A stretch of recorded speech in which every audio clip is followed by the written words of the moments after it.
Well, good afternoon, everybody. I'm really thrilled to be here. It's really a terrific opportunity to come and show you what's been going on here in the background and give you a sense of how we plan to completely revolutionize technologies within the travel industry to serve this community and perhaps truly provide something that gives everybody, both literally and figuratively, the wings Michael was talking about. I'm Michael Culhane, and I'm going to give you some insight here into how we can supercharge your license sales by massively discounting travel. My background is I've been in this industry for 35 years. I know I started when I was 5, but I was fortunate enough. I come into this from pure economics. I was an economist. I grew up in South Africa, and I was working in the largest money manager in South Africa as an economist. And I took a great interest in the idea that wildlife was basically a resource that was entirely, the price mechanism had failed in creating value around wildlife. And I was fortunate enough to work on a World Bank sponsored project which took me to the country of Botswana, where we completely changed the whole model, the whole wildlife management model, through a system where we developed concession-based systems for the country of Botswana. I became so enamored of this idea that I effectively left pure economics and went into developing lodges in Botswana. This turned into a luxury hotel development later on, and I went to the United States to be able to sell this, to effectively market these fantastic products. And that really gave me the beginning of an insight in terms of how the travel business operated. I had to learn about these complex legacy technologies and the systems by which travel, especially niched travel products, were sold all over the world. And over the years, I developed this project. We were successful. We sold it off to a large British public company. And I saw the writing on the wall with the internet effectively becoming the mechanism by which travel would be sold and marketed. And in the late 90s, effectively got into the travel technology side of the travel business. Successfully, we aggregated about 2,000 tour operators onto effectively a platform that could effectively sell their products, and that became the start of this. About a year ago, I started looking at what blockchain could do to effectively decentralize what is a highly centralized distribution and marketing system within the travel industry. And this allowed me to harness experience that I've had over the last 15 years in building what we call aggregated systems. So I'm going to tell you a little bit about how aggregated systems work and how artificial intelligence in recent years, certainly over the last 3 years, has made these technologies now ready for prime time and ready to be deployed in an ecosystem just like this. My CTO, who I need to give a shout out to, is Reese Morgan. He was engineer number 53 at Microsoft. He worked for the CIA and the NSA in the area of cryptography.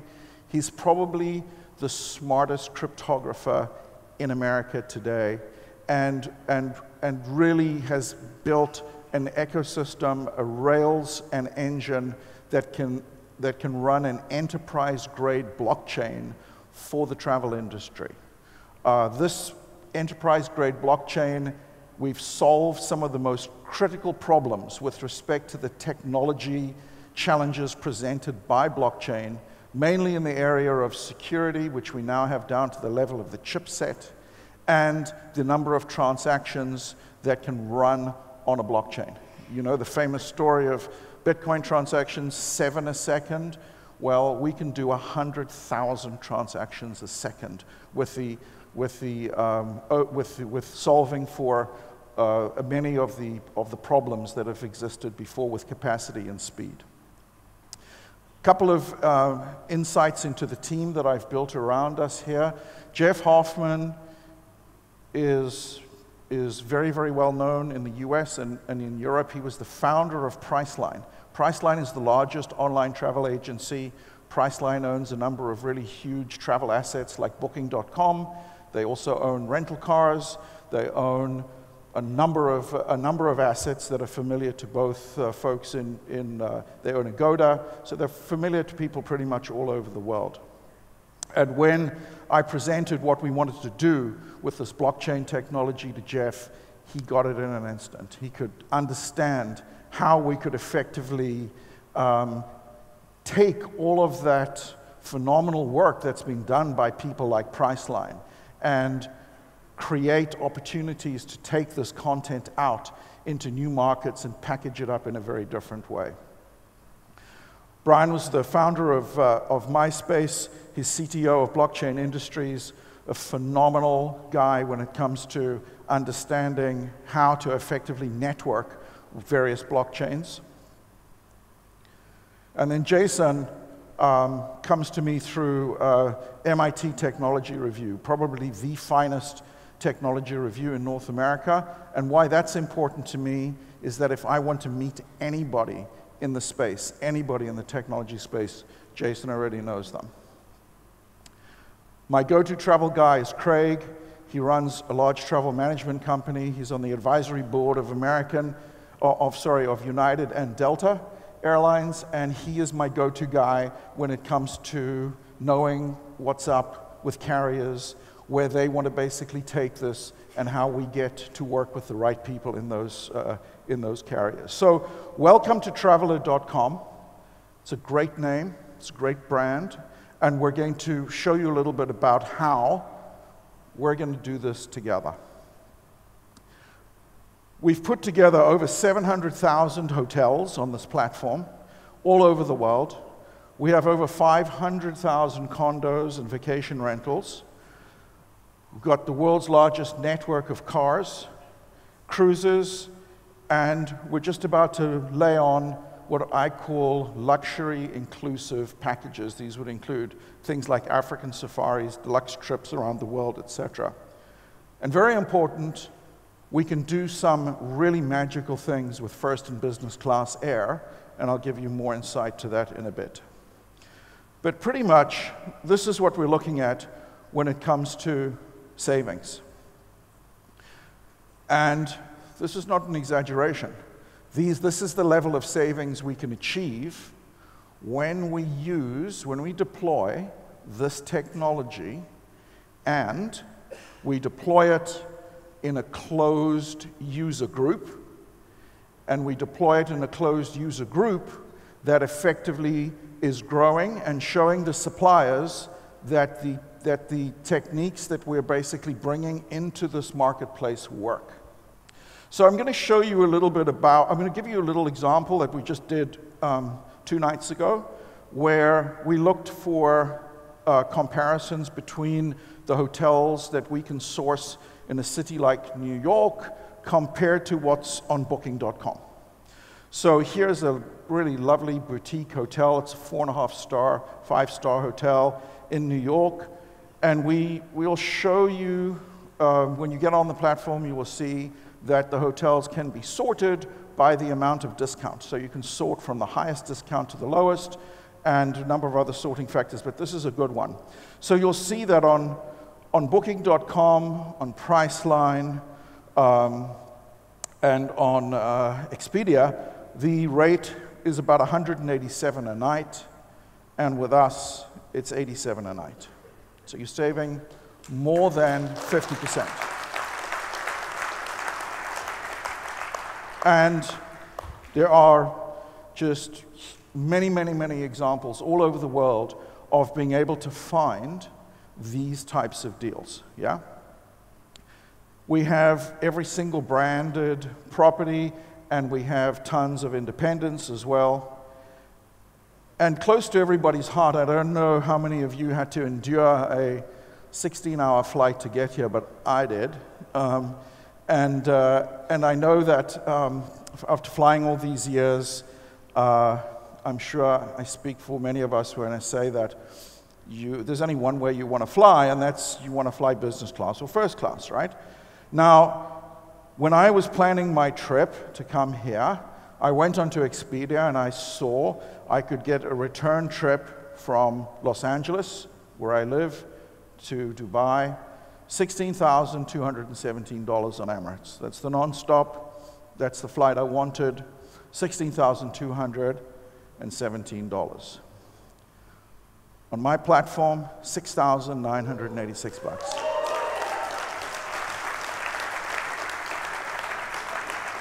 But it wasn't only for me that we did this. I made sure that Michael got to see how this works. So, Michael, your ticket was priced at $20,000, like $21,000, yeah? $21,000 for first class. And what did you get it for? It was less than, so he got even a better deal than me. Got a better deal than me. Now, so he got it close to 70% off on first class on Emirates. So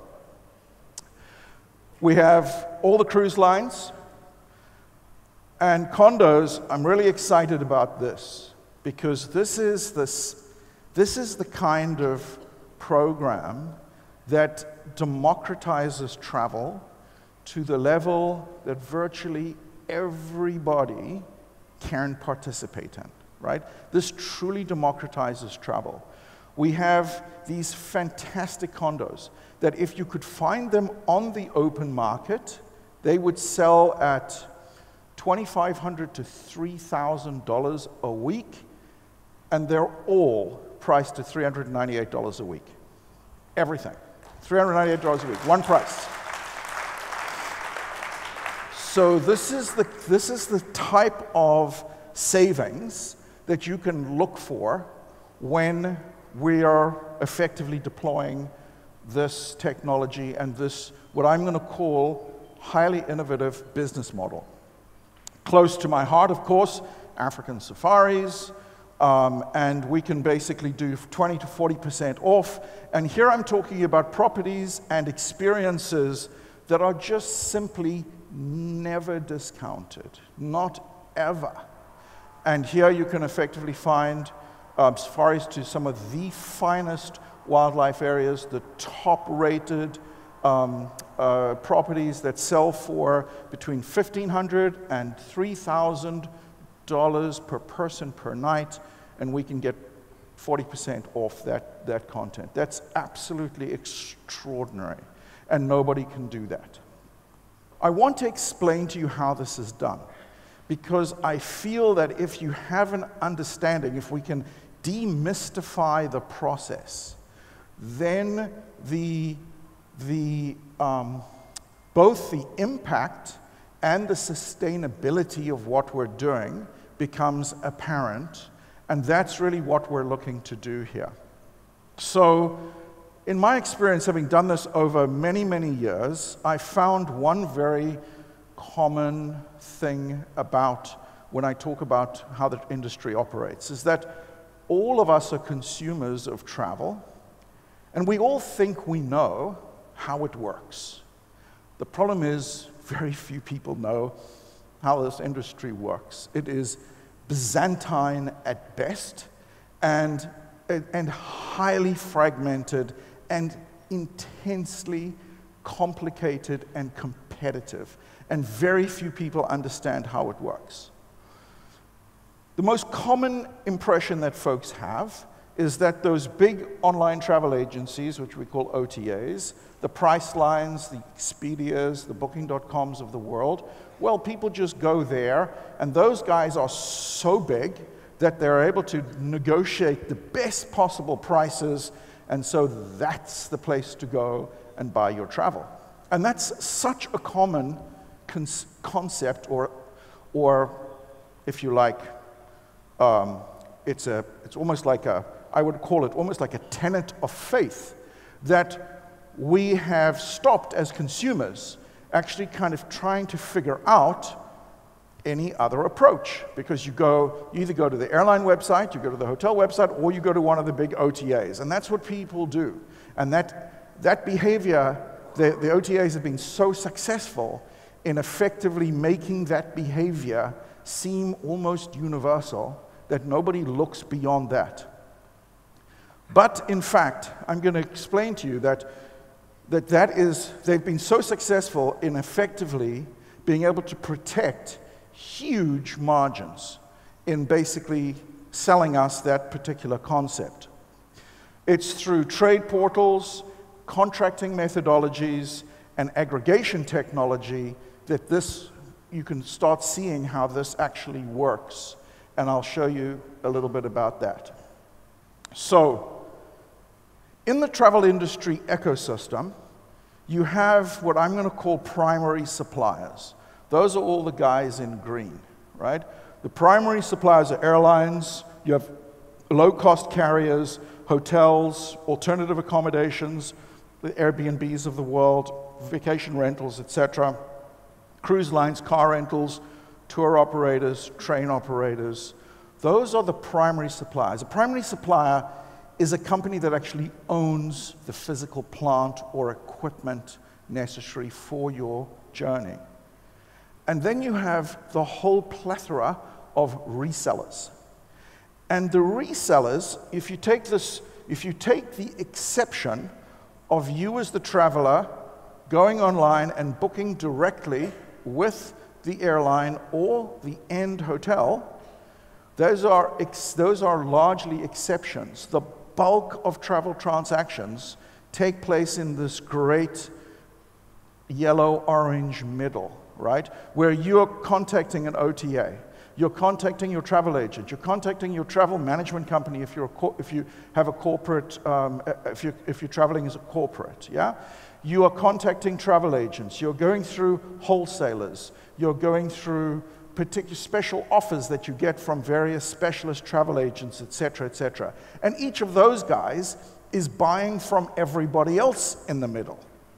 What you have is you have years and years and years of contracting going on, which we call trade contracts, right? These are contracts that are done between different groups like destination management companies with a particular hotel and a local travel agent in a particular destination doing deals with his friends that own hotels or whatever.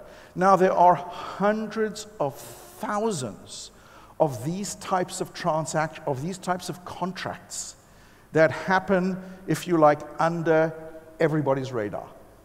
Because all you know is you're just going to go to Expedia, Travelocity, Agoda, Booking.com. Yeah, that's where you're going to go. You're not seeing any of these contracts, nor you meant to see them. And what's actually happening in many, many, many cases, the vast majority of cases, is those small little contracts are getting much, much better rates than the big guys. And I'm going to explain why. Total air sales in 2017, the total number of air sales booked online is 58%. Only 58% of air sales book online.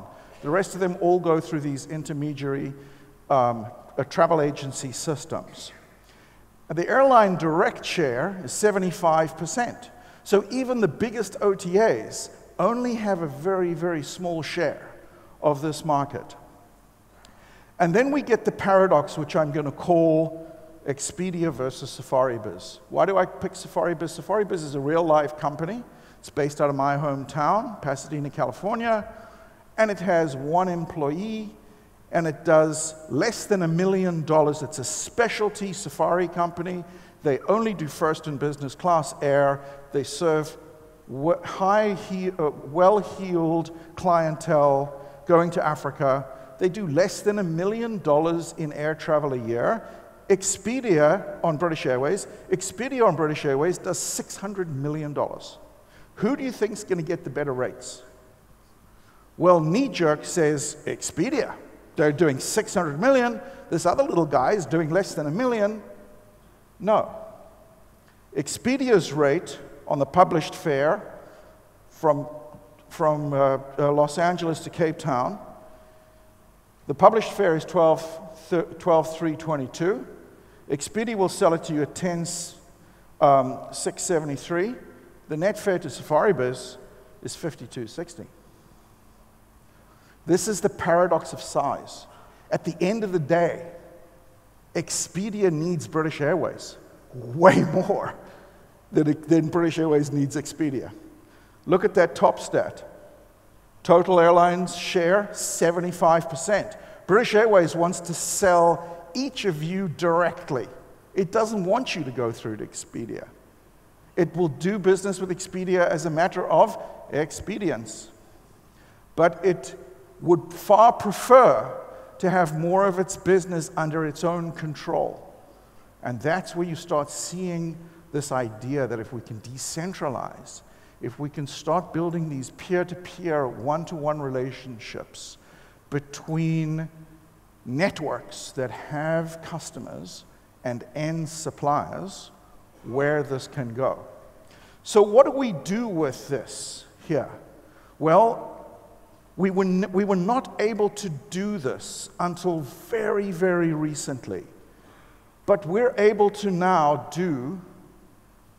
we're able to deliver these discounts in terms of air and hotel.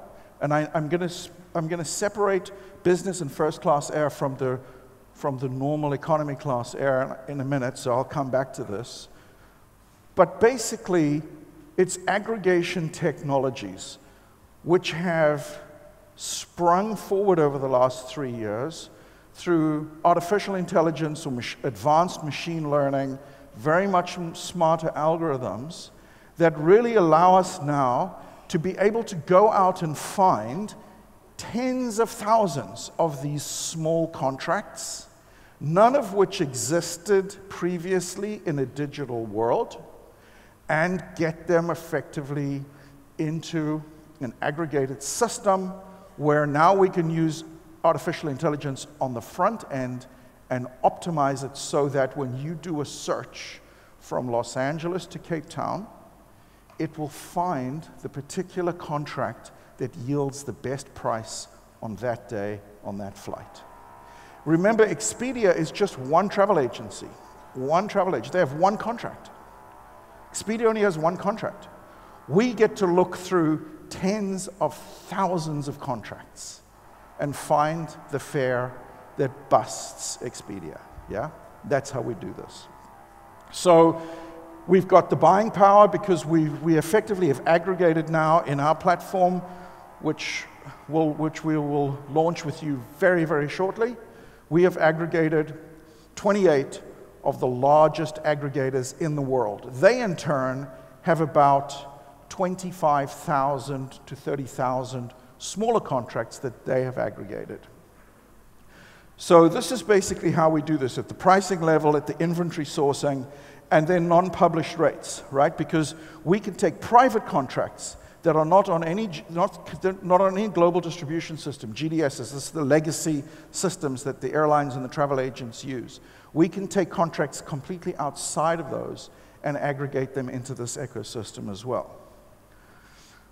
But the real promise of this, folks, is in the last line, right? What we're doing right now with aggregation technology pales in significance to what we're going to do once we effectively deploy a blockchain-based decentralized system. And we're well on the way to that right now. We're started by releasing a payment and commission management system, which we're going to spread broadly through the travel industry. And from there, we're going to go effectively and pull content and pricing from the same suppliers. So, what does this actually mean for us in terms of your Excel's licenses? What I want to show you here is that this one product, just one product, this is sort of the product that obviously I'm most passionate about, but this one product can completely justify and support all of your efforts in the entire ecosystem that you're going to hear about over the course of the week. If you look at what we're offering here at the different license levels, I'm going to just give you an example of the manager license. You pay 500 euros. You get to sell 3 memberships. A membership retails at 795 euros a year, but our price is 295. And you get to sell on 3 of those and keep 65% of that revenue. Your revenue for the year is more than what you paid for it, for the entire license. And your revenue over the life of the license, which is 5 years, is a very healthy 2,776 euros. And that effectively works through each of the licenses. So you can see at the pro level, you can sell on 10 licenses over 5 years. At the executive level, you can sell 20 memberships over 5 years. At the VP level, you can sell 50 over 5 years. But this is really the clincher. Because if you go for the president license, you can effectively sell 100 memberships for 10 years, and you keep 85% of the revenue. That is stunning, absolutely stunning, what you could do with this. So think about that for just a minute. If you take the president license, not only do you make back your entire investment in a year, but then in addition to that, in addition to the 100 that you sold, you're getting 2% of all of their travel spend. All of their travel spend comes back to you directly, in addition to whatever you spend yourself, of course, as well. But 2% of that network, so let's say you've got 100 people now that you've sold this membership to, you are collecting 2% right off the top of their travel spend. Now, let me tell you why that number is insane. A good travel agency in North America, a good one, will basically bank between 3 and 4% of sales as profit in any year. If you were a really good travel agency, I'm talking about a travel agency doing $100 million or more, their profit is between 3 and 4%. You're getting 2%, half of what they would make with none of the work, with no fulfillment, no effort, no reporting, no hassle, right into your DasCoin wallet. That's an extraordinary offer. So why do you want a president license? License fee pays for itself.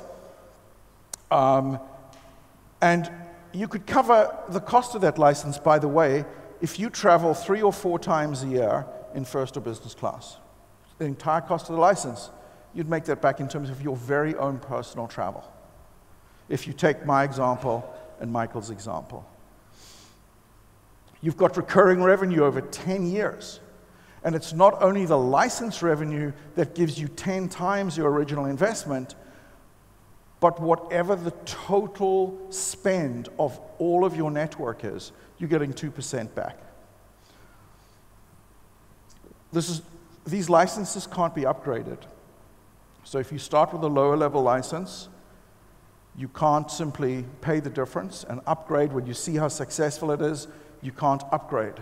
So you need to adopt early and do this one. There are some other benefits that we're going to throw in here as well.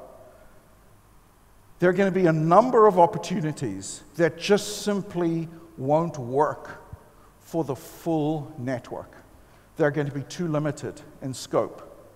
I need to know that there are a number of people that I can go to with these offers and say, do you want to take the inaugural flight from this point to this point, enjoy a first class seat or a business class seat for this amazingly low amount of money? Do you want to go and stay at this new lodge that's just opened in Australia and for the first month I can get these incredible deals for people. I can't offer that to 50,000 people, right? But I can offer it to the members that effectively are in our president's network, if you like. I'm also going to be asking that group for advice, for counsel, when I come up with ideas. Is this crazy? Is this great? Is this something we can sell, et cetera, et cetera? Very useful to us all. But really, it's these promotional offers from suppliers that that I think will provide fantastic, both a kind of a buy-in, if you like, and an ability to get excited for the group as a whole when we introduce new travel product, and people get to sign off on it and say how fantastic it is. So basically, that is what I'm here to tell you about. I'm here for the week. I would love to meet you all. Please come and say hello. I'll answer any questions you may have at that time, and really look forward to be working with all of you as we roll out Traveler.com. Thanks very much.